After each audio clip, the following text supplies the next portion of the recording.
우리 안에 하나님의 사랑이 있다라면, 즉 복음은 나 중심이 아니라 하나님 중심이고 동시에 다른 사람 중심으로서 살아가게 한다. 우리 안에 복음이 살아 움직이고 있다면, 제가 여러분 마음속에 지금 복음의 씨앗이 없다라고 얘기하는 거 아니에요. 복음의 씨앗이 심겨졌어도 자라나야 되는 거예요.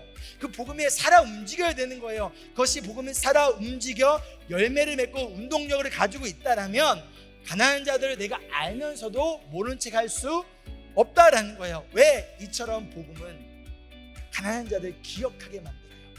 복음은 가난한 자들을 마음을 다해 돌보게 만들어요. 왜요? 복음은 우리를 예수님을 닮아가게 만드는 거기 때문인 거예요. 이것이 바로 무엇이다? 복음의 결과라는 것이죠. 저희가 매주 홈리스들을 섬기는 이유가 이거예요. 우리 성도님들이 막 자기 돈을 써가면서 시간을 들어가면서 맛있는 음식 해주시잖아요. 그 이유가, 그다음에 필요한 재정이 있으면 거기 공급해 주신 이유가 다른 것 때문이 아니잖아요. 복음 때문에. 우리 안에 복음이 있다면, 다른 말로 예수 그리스도가 우리 안에 계시다면, 그 예수님이 살아 움직이고 있다라면 우리는 가난한 자들을 기억하며 우리가 주어진 상황 가운데서 비록 부족하고 연약하지만 그 가운데서 우리는 마음을 다하여 가난한 자들을 돌본다. 강요가 아니라 우리에게 주어진 자유를 가지고 가운데서 대충의 섬김이 아니라 마음을 다해 돌보는 것. 그런데 그 이유가 무엇이냐? 내가 구원을 얻기 위해서가 아니라, 내가 누군가로 사람으로부터 인정을 얻기 위해서가 아니라 복음의 결과로서, 복음의 결과로서. 그러기 위해 우리에게 필요한 건 다른 것이 아니에요. 우리를 이 악한 세대에서 건지기 위하여 자기의 몸을 아낌없이 내어주신 예수님의 은혜의 복음을 항상 기억하고 그 복음으로 충만한 우리가 되어지기를 소망하며 축복합니다. 아까 광고를 통해서 말씀 드렸듯이 오늘 키즈 아이들은 따로 나가지 않고 함께 예배 드리도록 하겠습니다. 제가 주로 이제 이 시간대쯤 엔지니어 역할을 하면서 이제 목사님의 목소리가 너무 커지거나 하면 줄이거나 하는데요. 오늘 제가 설교자이기 때문에 혹시 소리가 너무 크다면 이렇게 사인을 주시면 제가 조금 떨어뜨리도록 하겠습니다. 함께 지난주부터 시작해서 저희 3주 시리즈로 이제 용서, 살아있는 복음이라는 주제로 빌레몬서 말씀을 보고 있습니다. 오늘 말씀은 빌레몬서 한 장밖에 없고요. 빌레몬서 8절부터 16절 말씀을 함께 볼 건데요. 제가 따로 스크린을 준비를 하지 않아서 함께 찾아주시면 감사하겠습니다. 저희 임브레이스 교회는 성경을 볼 때 한국어로는 세번역, 그리고 영어로는 ESV 버전을 보고 있습니다. 빌레몬서 1장 8절부터 16절 말씀 한 절씩 번갈아 가시면서 봉독하겠습니다.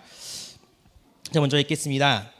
그러므로 그리스도 안에서 나는 그대가 마땅히 해야 할 일을 아주 담대하게 명령할 수도 있지만 우리 사이의 사랑 때문에 오히려 그대에게 간청을 하려고 합니다.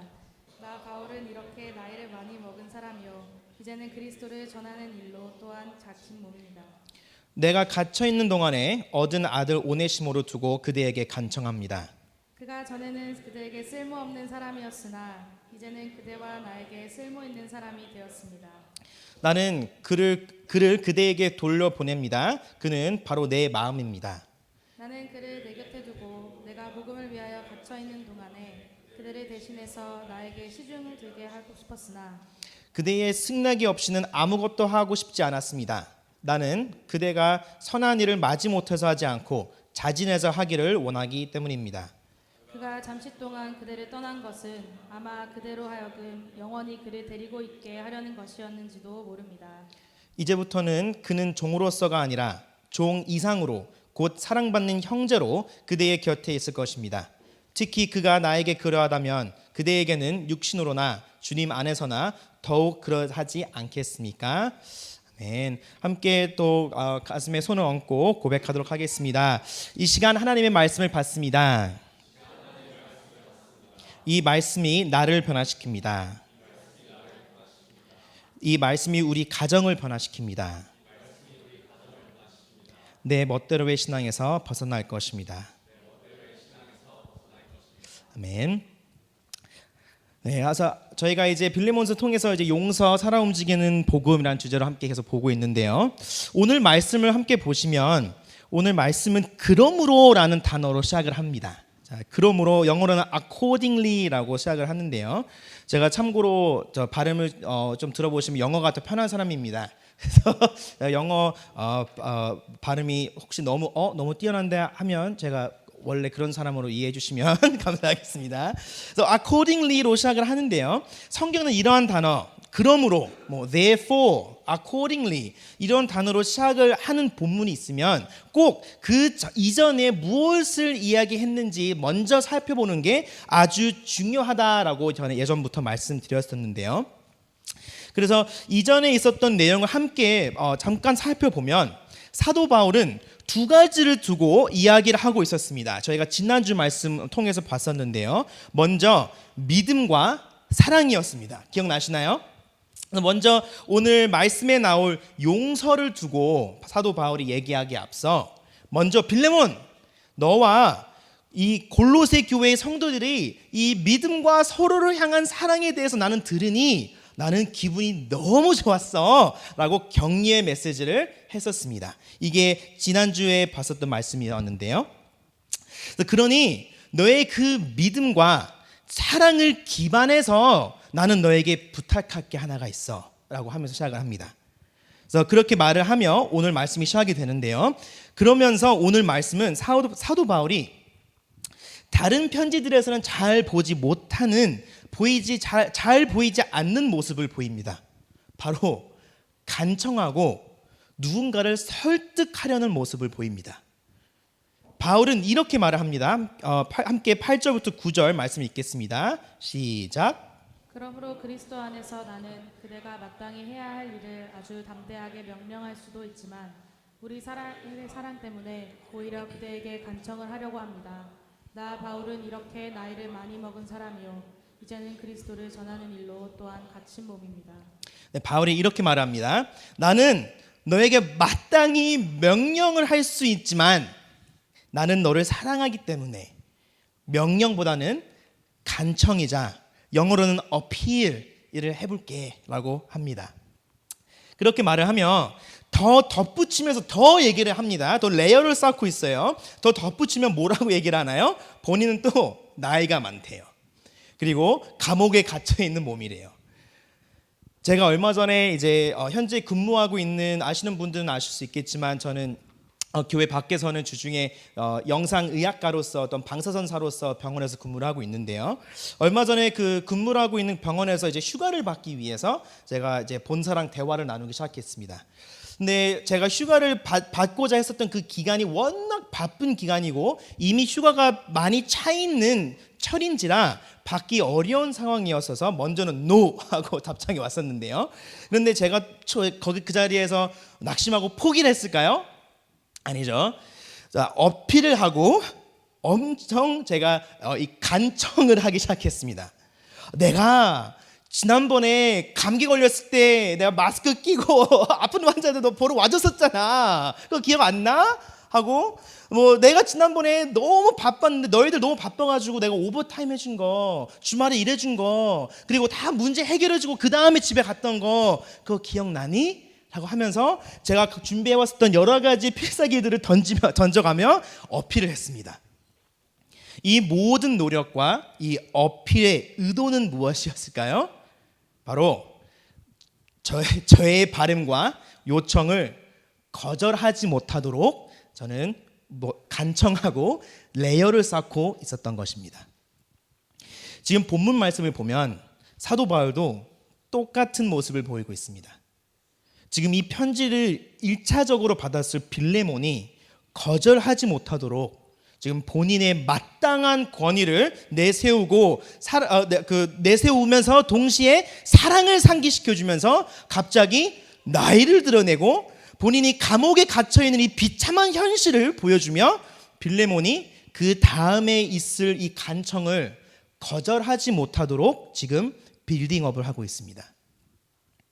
그리고 나서야 빌딩업을 충분히 피크를 치고 난 감옥에 갇혀있는 몸이야. 난 나이 먹은 사람이야. 라고 하면서 10절에 그 간청 사항이 무엇이었는지 이제서야 밝히는데요. 그 누구에 관한 간청이었을까요? 바로 오네시모에 관한 간청이었습니다. 오네시모는 그럼 누구였을까요? 저 지난주에 아담 전도사님께서 설명해 주셨듯이 오네시모는 골로새 교회의 교인이었던 빌레몬이라는 성도가 있었는데요. 아마도 돈이 많았을 성도이었던 것 같습니다. 오네시모인 종을 이제 두고 있었던 빌레몬의 종이었는데, 당시 로마 제국에는 종이 크게 두 가지의 종이 존재했습니다. 먼저 하나는 어쩔 수 없이 포로로 끌려갔거나 종으로 태어나서 본인의 의견과는 아무 상관없이 종이 된 사람들이 있었고요. 그 무리와는 다르게 또한 두 번째 종은 돈벌이를 하기 위해서, 또는 가난한 가정에서, 혹은 가난하진 않지만 마땅히 할 수 있는 기술적인 게 없어서 직업적으로 삼고 자발적으로 종이 된 사람들이 있었습니다. 이 두 가지 종들 중 오네시모는 어떠한 종이었는지 성경은 명확하게 알려주고 있지 않습니다. 그러나 분명한 것은 어느 종이든 죄인으로부터 도망쳐 나온다는 것은 말이 안 되는 상황입니다. 오네시모가 태어났을 때부터 종이었다 해도 잡히면 그런 종들은 바로 감옥에 가고 혹은 사형까지 당할 수 있는 그런 입장이었고요. 혹은 직업적인 종이었다 해도 빌레몬은 그 그리스도인으로서 평균 다른 종주인들보다는 아마 더 좋은 그리고 더 선한 종주였을 가능성이 높은데, 이러한 주인을 등지고 도망쳐 나올 이유가 없었을 거다라는 말입니다. 그러면 오네시모의 탈주를 봐서는, 지금 도망쳐 나온 오네시모를 봐서는 그 이유는 분명히 빌레몬보다도 자신의 실수, 100% 오네시모의 잘못으로 저희는 아마 추측을 할 수 있습니다. 빌레몬이 무서워서 악한 종주에서 뛰쳐나왔을 가능성이 아주 낮다라는 것이고요.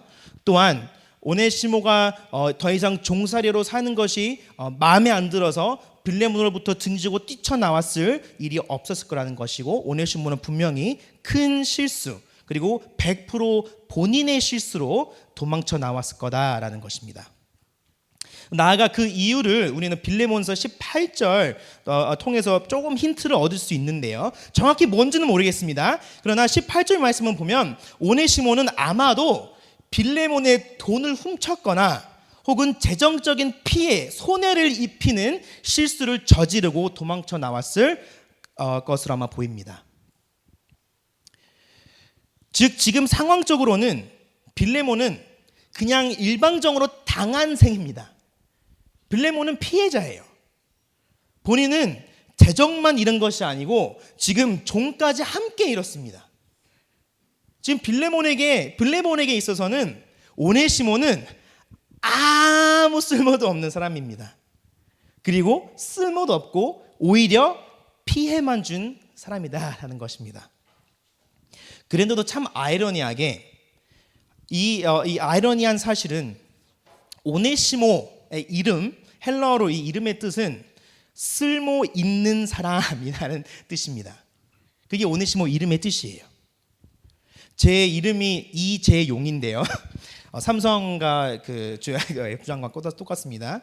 근데 저는 제 이름의 뜻이 하나님에게 사용받는 자녀가 되길 소망하시며 저희 할아버지께서 한자로 쓸 용자를 붙여 주셨다라고 합니다. 그래서 저는 어렸을 때부터 너는 많은 걸 배워야 돼, 교회를 많이 섬겨야 돼 이러면서 그러면서 자라났는데요.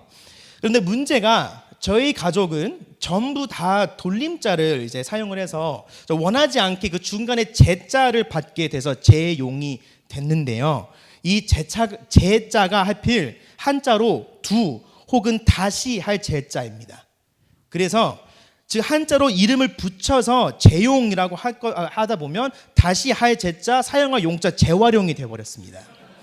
그래서 다행히 하나님의 은혜로 이민을 오게 해주셔서 큰 호주에서는 크면서 큰 따돌림 없이 컸었는데요.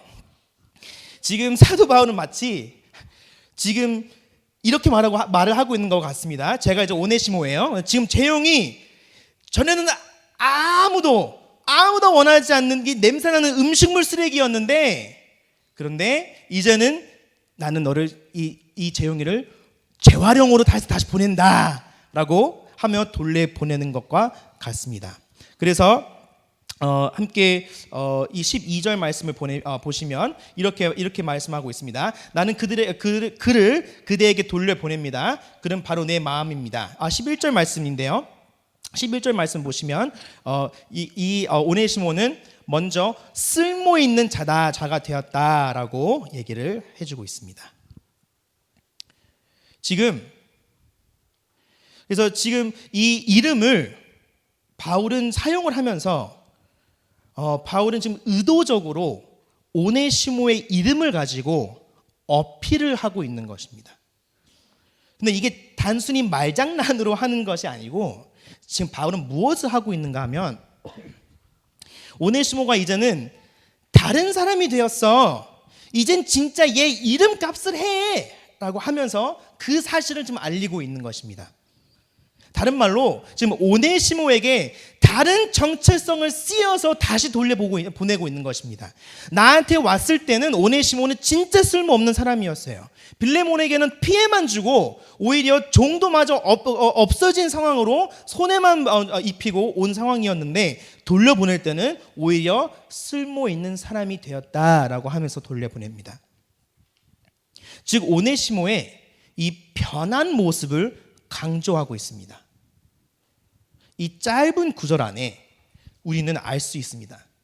오네시모는 큰 죄를 저지르고 도망쳐 나왔지만 예수 그리스도로 하여금 분명한 회심과 변화가 있었기에 바울이 이러한 말을 할 수 있었던 것이 아니었을까요? 생각해 보십시오.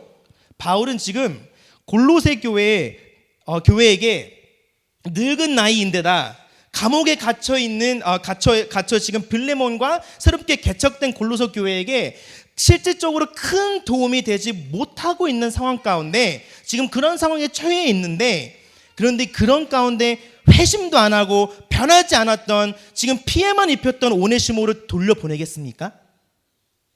바울이 지금 무엇을 밝히고 있는가 하면 복음은 진정으로 살아서 움직이고 있음을 보여주고 있는 것입니다.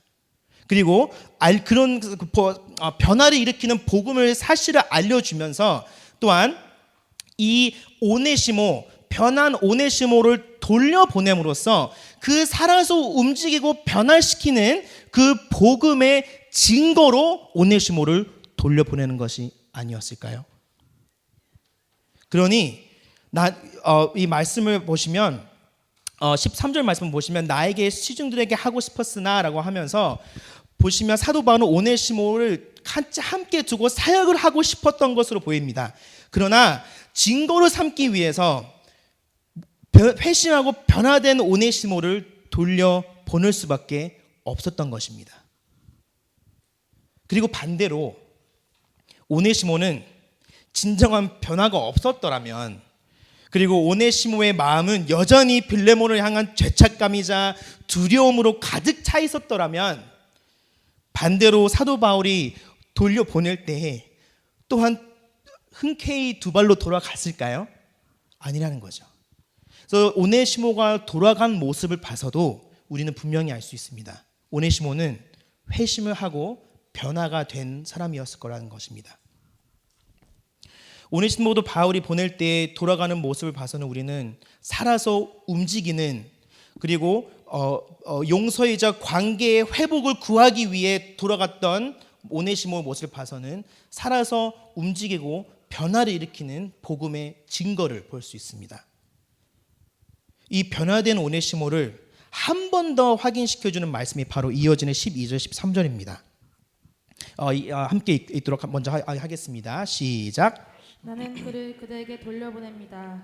그는 바로 내 마음입니다.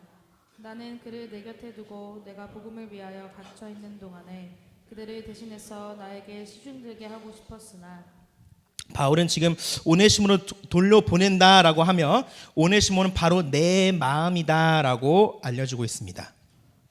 영어로는 standing my heart라고 표현을 하고 있는데요. 오네시모를 지금 돌려보내는 것이 자신의 마음을 단순히 표현만 하고 있다라는 것을 넘어서서 오네시모가 나의 마음이다, my very own heart라고 하면서 다시 돌려보내고 있습니다. 즉 사도 바울이 오네시모를 보낸다는 것은 사도 바울 자신을 보낸다라는 것과 같다라는 뜻입니다. 전에는 그리스도인들을 핍박하고 예수님을 부인하고 다녔던 바리새인 중 바리새인 사도 바울이 지금 변화돼서 늙은 나이에도 예수님을 전하다가 감옥에 갇히게 돼서 이렇게 비참한 상황에 처하게 된 그 변화의 능력을 알고 있었기 때문이지 않았을까요? 그러니 변화된 오네시모를 보면 같이 사역하고 같이 함께하고 같이 돌아다니고 싶고 같이 증거를 하고 싶었을 것입니다. 왜? 오네시모로 보면 내가 경험한 그 변화를 그대로 경험한 오네시모이기 때문에 이 오네시모가 내 마음이다 라고 표현하는 것이 아니었을까요? 그러나 함께하고 싶었으나 보내는 것이 빌레몬에게는 살아 움직이는 이 복음의 증거가 되었을 거기 때문에 먼저 돌려보내기로 결정을 한 것입니다. 이처럼 빌레몬서는 용서를 두고 이야기를 하고 있는 편지이지만 가만히 보시면 헬라어로도 보시면 용서라는 단어가 단 한 번도 등장하지 않습니다. 용서라는 단어를 한 번도 사용하지 않습니다.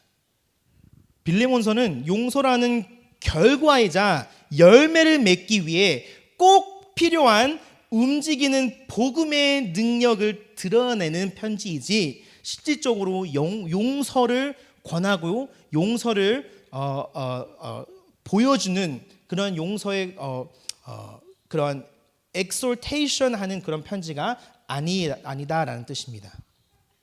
그래서 편지의 시작부터 사랑에 관해서 얘기를 하는 것이고 믿음에 관해서 얘기를 하며 오네시모의 변화된 모습을 강조하는 이유는 바로 복음의 역할을 보여주고 있기 때문이고 복음의 역할을 보여주기 위해서 지금 빌레몬서를 적은 것으로 보입니다.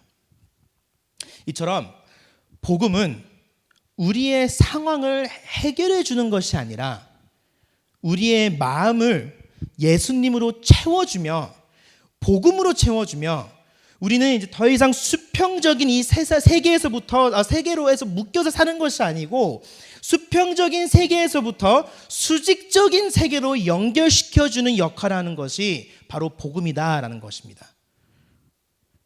그래서 바울은 알았습니다.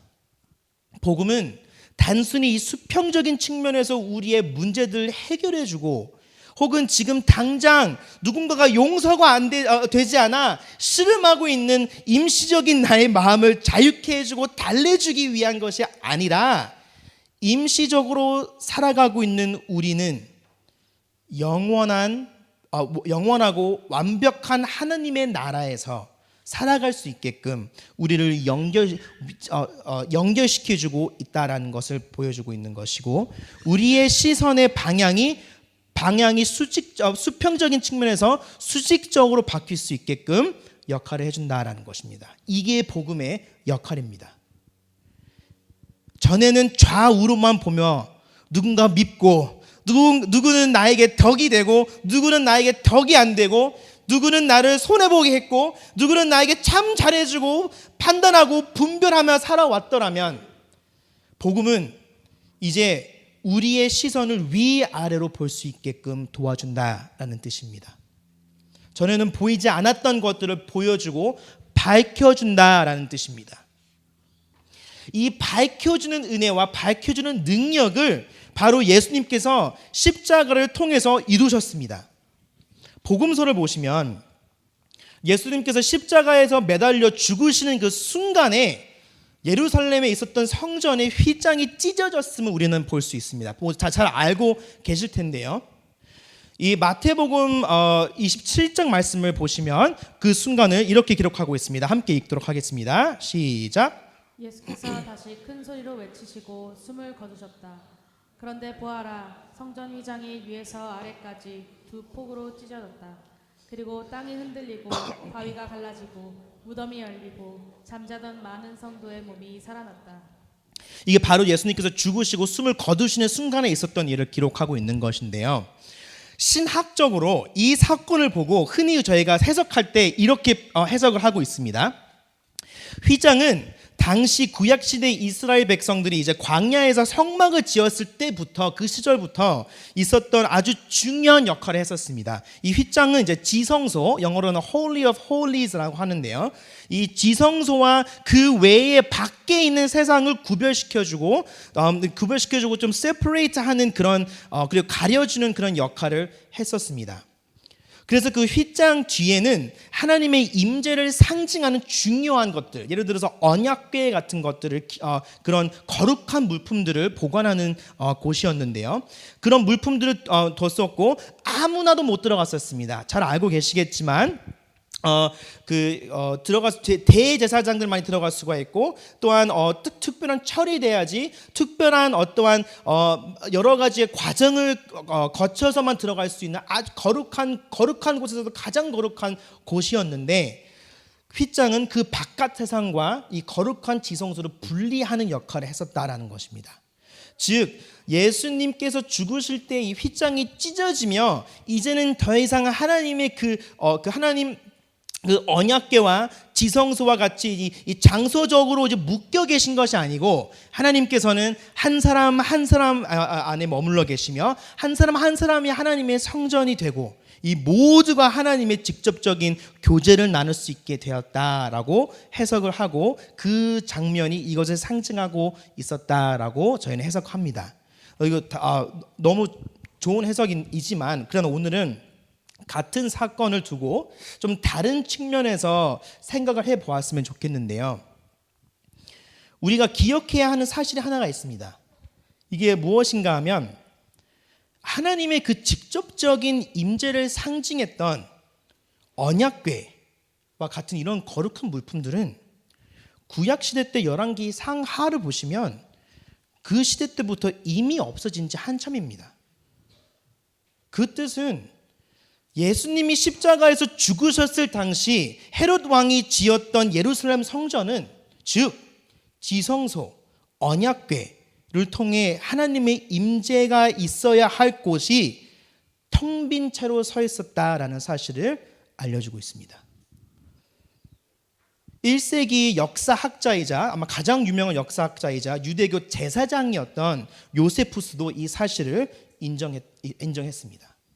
예루살렘 성전은 당시 유대교와 종교적 열성을 상징했던 그 예루살렘 성전, 예수님을 십자가로 몰아간 그 열성, 그 열성을 상징했던 예루살렘 성전은 중심에는 텅 빈 채로 서 있었다라는 것입니다.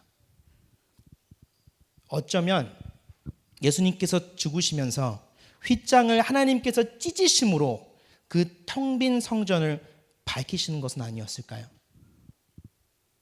그리고 더 나아가 예수님의 부활의 현장에서는 죽고 썩어 들어가야 했던 시체는 없었고 텅 비어있던 무덤을 하나님께서 밝히십니다. 이것이 복음의 능력입니다. 밝히는 능력입니다.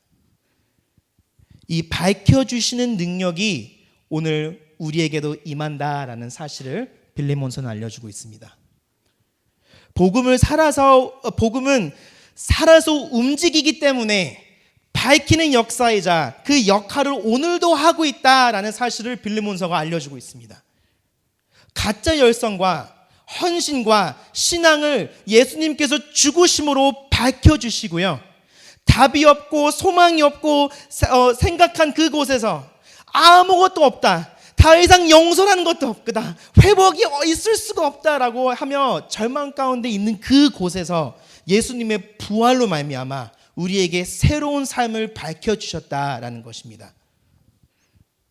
이처럼 사도 바울이 이해했던 용서는 단순히 미웠던 사람을 더 이상 미워하지 않는 것에서 끝나는 것이 아니라, 혹은 나 이 사람과 그냥 같이 시간만 안 보내면 돼, 그러면 난 잘 살아갈 수 있어, 이 사람 생각 안 하면 돼, 그럼 나 살아갈 수 있어 라며 살아가는 것이 아니라, 내가 그동안 내 안에서부터 변화가 되지 않은 채 가짜 열성으로 섬기고 사랑한다 하며 용서했다 하며 실질적으로는 여전히 미워하고 불편해하며 오히려 그 사실을 숨기기 위해 다른 헛된 것들로 내 텅 빈 성전을 채우려 했던 그 모습을 회개하고 예수님께서 밝히시는 그 은혜를 구하는 것으로 용서를 이해했던 것입니다. 이것이 바울이 이해했던 성경적인 복음이 이끄는 용서였습니다. 동시에 이 사람과는 이제 진짜 끝났어. 이제는 우린 더 이상 고칠 수 없는 관계야. 더 이상 노력해도 나아지지 않을 것이야 라고 하며 회복이 안 되는 부분이라 하며 소망을 잃고 좌절하며 용서를 구하고 또한 실천하는 것을 포기한 채 여전히 씨름하며 묶인 채로 나아가는 우리에게 소망을 주시는 예수님을 바라보게끔 우리의 성전을 다시금 예수님으로 채울 수 있게끔 해주는 역할을 진정한 용서로 바라보았던 것입니다.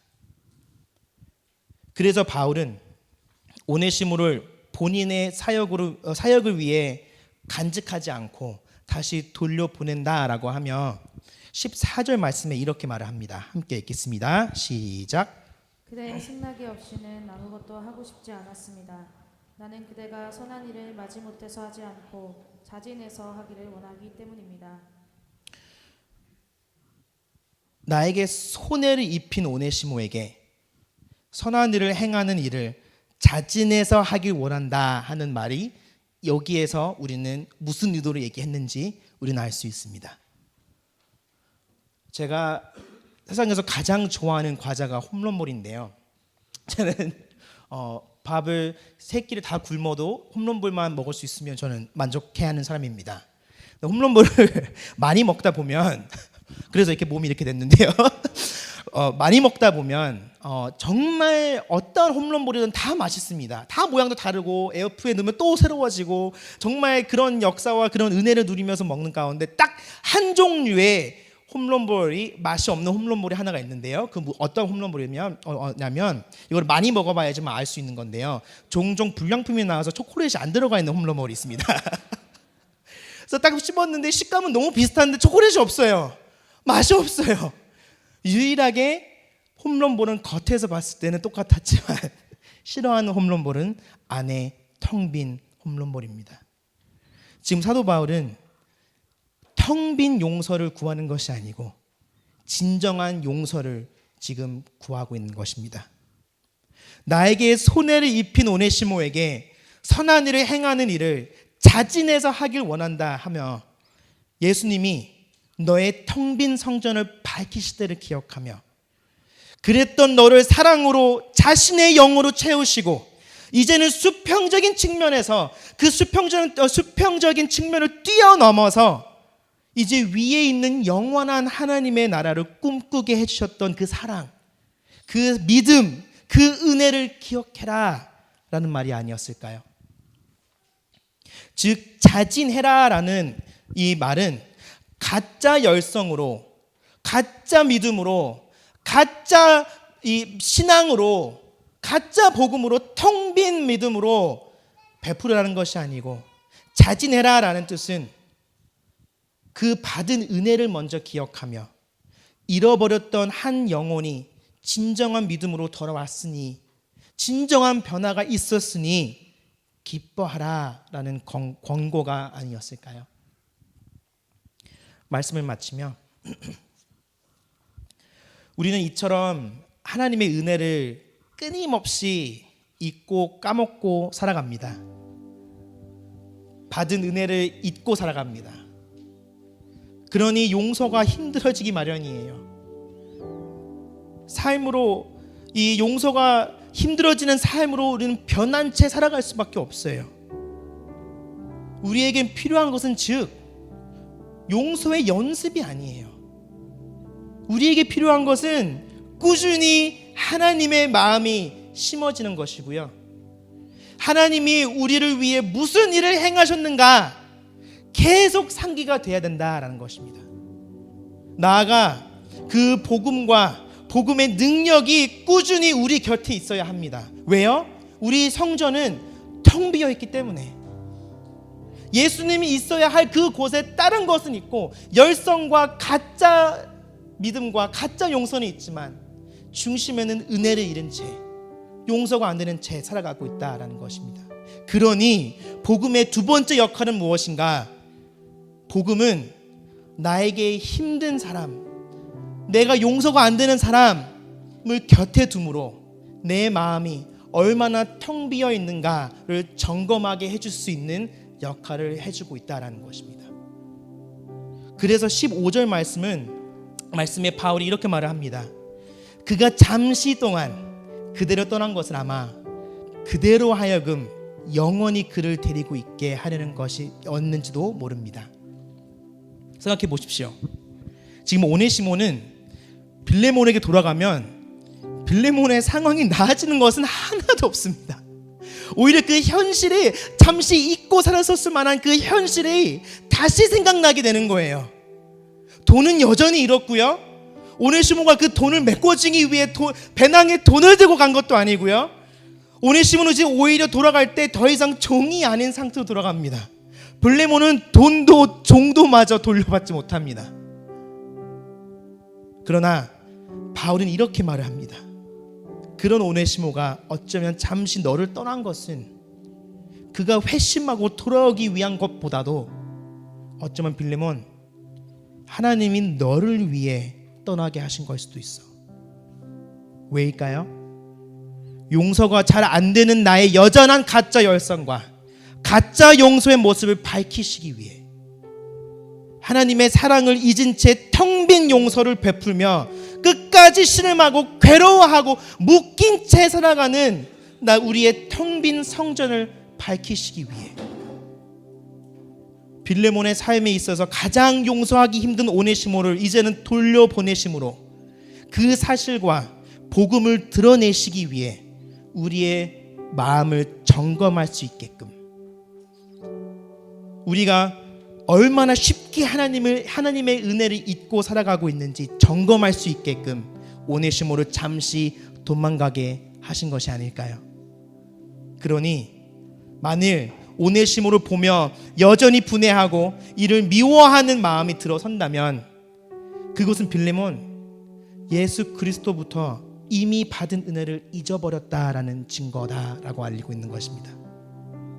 즉 이제는 빌레몬, 일방적으로 품어주고 빌레몬 너가 더 나은 신앙인으로서 너가 짊어가야 되는 거고 너가 품어줘야 되는 거고 라고 하기보다도 오네시모가 너와 함께 함으로 이제 내가 진정으로 이를 용서했는가, 내가 이를 진정으로 사랑하고 있는가, 내가 지금 혹은 예수님의 복음을 잊고 가짜 열성으로 살아가고 있지는 않은지 점검하게 해주는 관계가 되어버린 것입니다.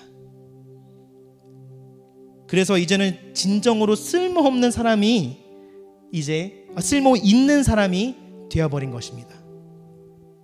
바울에게도 빌레몬에게도 더 이상 쓸모없는 사람이라는 것이 아니고 이제는 전에는 아무에게도 쓸모없고 나에겐 아무 덕이 되지 않았던 사람이었지만 지금도 여전히 돈과 커리어와 세상의 기준에 무언가를 가져다주는 사람으로 바뀐 것도 아니지만 이 사람을 통해 내가 예수님을 더 바라볼 수 있게 됐다라는 것이고 복음이 살아서 움직이자 이제는 쓸모가 있고 영원히 얻은 사람이 되었습니다.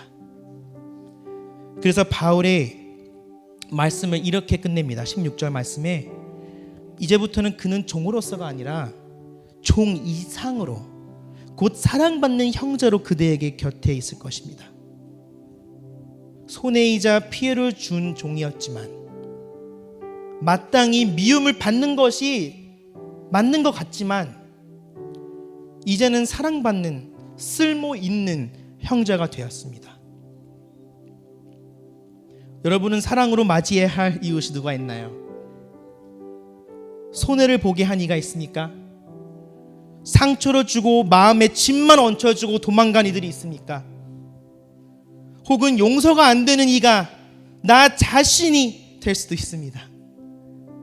묶인 채 내 자신을 미워하며 가슴만 치며 내 자신을 풀어주지 못하는 심을 하며 살고 계신 분들도 계실 수도 있습니다. 혹은 여러분이 도망간 자입니까? 복음은요, 여러분의 문제들을 수평적인 측면에서 해결해 주는 것이 아니라, 복음은요, 고작 안개같이 나타났다가 흔적도 사라진 우리의 삶의 약물 치료가 되는 것이 아니라, 오히려 망가지고 아픔과 고통과 죄로 가득 찬 이 세상을 밝혀주심으로, 나의 텅 빈 성전을 밝혀주심으로, 또한 텅 빈 예수님의 무덤을 밝혀주심으로, 이 임시적인 삶을 넘어서서 영원토록 우리를 얻기까지 십자가를 참으신 예수 그리스도의 사랑을 밝혀주시는 것이 바로 복음입니다.